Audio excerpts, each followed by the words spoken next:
بسم اللہ الرحمن الرحیم۔ السلام علیکم۔ میں آپ کا میزبان سمیع ابراہیم، میرے ساتھ ہیں طارق چودھری صاحب اور پروفیسر غنی جاوید، اور آج ڈسکس پروفیسر غنی جاوید کے ساتھ یہ ہوگا، ہماری گفتگو یہ ہوگی کہ 2025 بالکل دستک دے رہا ہے، کیا تبدیلیاں آ سکتی ہیں 2025 میں، کس کا ستارہ چمکے گا اور کس کے کوئی ایکلپس کا شکار ہوگا، اور پھر ساتھ میں تڑکا سیاسی جو ہے، طارق چودھری صاحب ماشاءاللہ ان سے زیادہ اچھا سیاسی تڑکا کون لگا سکتا ہے۔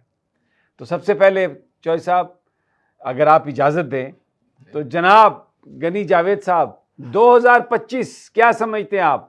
تبدیلیوں کا سال ہے، کیا کیا تبدیلی آئے گی؟ ہاں جی، 2025 ہے ہی تبدیلیوں کا سال۔ اچھا، زحل گھر تبدیل کرے گا، نیپچون گھر تبدیل کرے گا، یورینس گھر تبدیل کرے گا، پلوٹو پہلے 1-2 مہینے پہلے ہی گھر تبدیل کر چکا ہے۔ تو 25 میں تو بہت زیادہ تبدیلیاں آ جائیں گی۔ یہ صورتحال، یہ شکل و صورت جو بنی ہے یہ نہیں رہے گی۔ اچھا، اب آپ نے ذکر کیا زحل کا، نیپچون کا، یہ بڑی ٹیکنیکل چیزیں ہیں، مجھے یہ بتائیے کہ زحل کی جو تبدیلی ہے وہ کس طرح امپیکٹ کرے گی بندوں کو؟ ہاں جی، زحل نے اب تک تو پاکستان کے مالی معاملات پر بہت برا اثر ڈالا ہوا تھا۔ جو ہی تبدیلی آئے گی زحل کی تو وہ کسی قریبی ملک سے ہمارے تعلقات جو ہیں اس میں ٹینشن آ جائے گی۔ ٹھیک۔ اس طرح نیپچون جو ہے وہ ہم اچھا، ٹینشن، مجھے اب ذرا توقف بھی کیجئے تھوڑا سا تاکہ لوگوں کو سمجھ آ سکے۔ زحل کی تبدیلی، قریبی ملک سے تعلقات خراب، یہ مجھے بتائیں کہ کیا آپ کو نظر آتا ہے موومنٹ سے کہ کس حد تک خراب ہو سکتے ہیں؟ بہت حد تک جی، یعنی آپس میں کوئی بالکل یوں سمجھ ٹہپٹاش بھی لیجیے۔ ہو سکتی ہے؟ ہاں جی، بہت، یو آر رائٹ، بالکل آپس میں یعنی وہ صورتحال جو ہے وہ بہت سنجیدہ ہو سکتی ہے اختلاف وغیرہ کی، اور اس کی وجہ سے حالات بڑے متاثر ہوں گے سیاسی طور پر۔ اچھا، اب یہاں پر آپ ذرا ٹھہریے، میں طارق چودھری صاحب کو اس میں انوالو کر لوں۔ پروفیسر صاحب کہہ رہے ہیں کہ نزدیکی ملک، قریبی ملک، ہمسایہ ملک جھگڑا ہو سکتا ہے۔ اس کا مطلب یہ ہے کہ اگر ہم نے اس سے بچنا ہے تو چودھری صاحب ہمارے پاس ایک بڑی یہ مارچ سے شروع ہو۔ اسٹرانگ گورنمنٹ ہونی چاہیے، بڑے competent minister of foreign affairs ہونے چاہیے، پالیسی جو ہے وہ کسی ایک سسٹم کے تحت آنی چاہیے۔ تو اس وقت جو صورتحال ہے، اسحاق ڈار صاحب نائب وزیر اعظم بھی ہیں، وزیر خارجہ بھی ہیں، پھر وہ جا کے ادھر فائنانس منسٹری میں بھی رفڑا ڈالتے ہیں۔ تو یہ جو موجودہ سیٹ اپ ہے، اس میں اتنی کیپیسٹی ہے کہ یہ جو خطرات ستارے ہمیں بتا رہے ہیں اس سے یہ لڑ سکے؟ بالکل ہی تعلقات خراب ہو جاتے ہیں اس ملک کے ساتھ۔ میں ذرا طارق صاحب کی اگر آپ اجازت دیں تو جی اجازت ہی اجازت۔ بسم اللہ الرحمن الرحیم۔ لے آئیں، بھی چائے بھی دے دیں ساتھ، کوئی ایسی گھبرانے کی بات نہیں ہے، لے آئیں۔ سر جی کامران صاحب چائے ہمیں دے رہے ہیں، تو پروفیسر صاحب آپ کے لیے چائے کا بندوبست کیا۔ یہ پروفیسر صاحب کے لیے ہے سر، یہ میری چائے ہے جی، یہ کافی ہے، یہ سر کافی، یہ پروفیسر صاحب کی ہے، یہ سر آپ کی چائے۔ Thank you ji, thank you very much. یہ چوہدری صاحب آپ کی جی۔ سمیع صاحب، پرسوں کے پروگرام میں جو ذکر ہوا تھا پروفیسر صاحب نے کہا، تو میں نے کہا تھا اس ملک کا میں نام لے دیتا ہوں، تو میں نے عرض کیا تھا کہ وہ ملک ہے افغانستان، کیونکہ افغانستان کو ہم نے مسلسل نظر انداز کر کے رکھا ہے، اور مشرف کے دور سے ہم نے اپنے سابق جو تعلقات تھے تاریخی، وہ ہم نے اس سے ترک کر دیے، اور جو ہمیں فائدہ روس کی مداخلت کے بعد حاصل ہوا تھا وہ لوز کر دیا، اس کو ہم نے لوز کر دیا۔ اچھا، اب اس میں آئے دن شدت آ رہی ہے، کیونکہ ہم نے نہ صرف یہ کہ ہر چیز کا الزام ان پہ دھرنے کا ایک وتیرہ اپنا رکھا ہے، بلکہ اب افغان شہری جو پاکستان میں رہتے ہیں، جو پچھلے یہ 1-2 ہفتوں میں ان کے ساتھ ہم کر رہے ہیں، تو وہ ظاہر ہے وہ افغانستان سے تعلق رکھتے ہیں، ان کے قبائل وہاں ہیں، ان کے رشتہ دار وہاں ہیں، ان کا، تو اس کو ہمیں سامنے رکھنا چاہیے کہ اچھا، اس میں ایک چیز میں اور ایڈ کر دوں، میں چاہتا ہوں کہ آپ اس پہ بھی کامنٹ کر دیجئے۔ جو پہلی گورنمنٹ تھی شہباز شریف صاحب کی، اس میں بلاول بھٹو وزیر خارجہ تھے، پورا 1 سال وہ رہے اور انہوں نے افغانستان کا دورہ نہیں کیا۔ اب اسحاق ڈار صاحب وزیر خارجہ بھی ہیں، نائب وزیر اعظم بھی ہیں، یہ بھی افغانستان نہیں گئے۔ تو یہ جو اتنا، یہ کیا ہم امریکہ کو خوش کرنے کی بات کر رہے ہیں؟ کیا اس میں آپ کو اس کے پیچھے کیا فلسفی نظر آتی ہے؟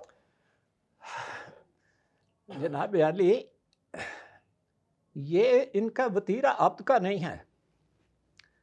جب ضیاء الحق کا طیارہ پھٹ گیا، گر گیا اور وہ شہید ہو گئے، تو آپ کو یاد ہوگا کہ نواز شریف کی حکومت آئی تو انہوں نے افغانستان میں وہ حکومت بنانے کے لیے کوشش کی جس کو صرف 2.5% عوام کی تائید، اور جنگ میں بھی ان کو 2.5% معاوضہ ملتا تھا، ٹھیک، اور 62% وہ جو استاد گلبدین تھے ان کو انہوں نے دھکا دیا، تو وہاں فساد ہو گیا۔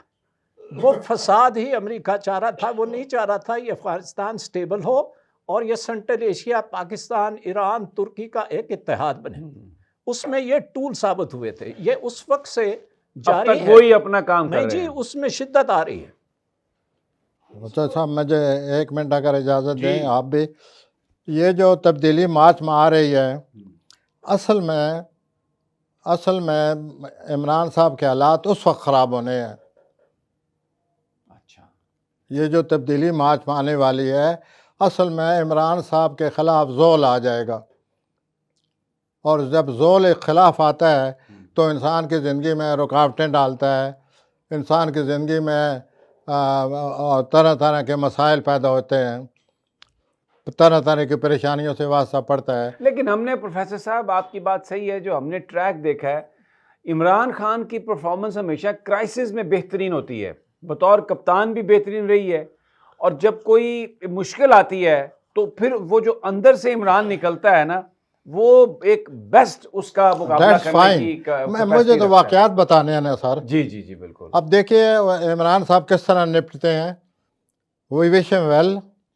جی، میں ذرا چوئی صاحب سے، اگر اسی پہ، چوئی صاحب یہ آپ نے پروفیسر صاحب کی بھی بات سنی، اور یہ مارچ کے بعد آئے گا 2.5 سال کے کہتے لیے، ہیں کہ یہ خاصا ہمارے تعلقات جو ہیں اور یہ جو ان کی محترمہ ہیں ان کے ساتھ بھی ان کے حالات متاثر ہوں گے۔ تھوڑا سا دبا دیں۔ جی، اب ذرا چوئی صاحب کی ہم ذرا بات سن لیں۔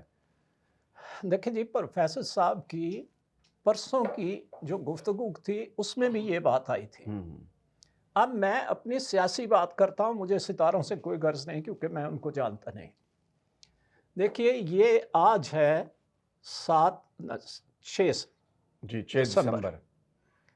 جنوری میں عمران خان کے سیاسی حالات آج سے بہتر ہوں گے، فروری میں اس سے اور بہتر ہوں گے۔ آپ کی جو سیاسی بصیرت ہے وہ بتا رہی ہے۔ نہیں، جو میں ایونٹس پچھلے میں دیکھ رہا ہوں نا 2.5-3 سال سے، وہ جس طرف جا رہے ہیں میں وہ بات کر رہا ہوں۔ جی جی، تو میں یہ سمجھتا ہوں کہ مارچ کا اور اپریل تک یہ نہ یہ حکومت ہوگی، نہ یہ رجیم ہوگی، نہ یہ حالات ہوں گے، اور یہ ساری قوت عمران کی مٹھی میں ہوگی۔ اس کی وجہ یہ ہے کہ ایک تو وہ خود ایک مضبوط آدمی ہے اور اس نے ایک ایک کر کے ان سب کا خاکہ اڑا دیا۔ ٹھیک ہو گیا۔ دوسرا یہ کہ پبلک اس کے ساتھ ہے۔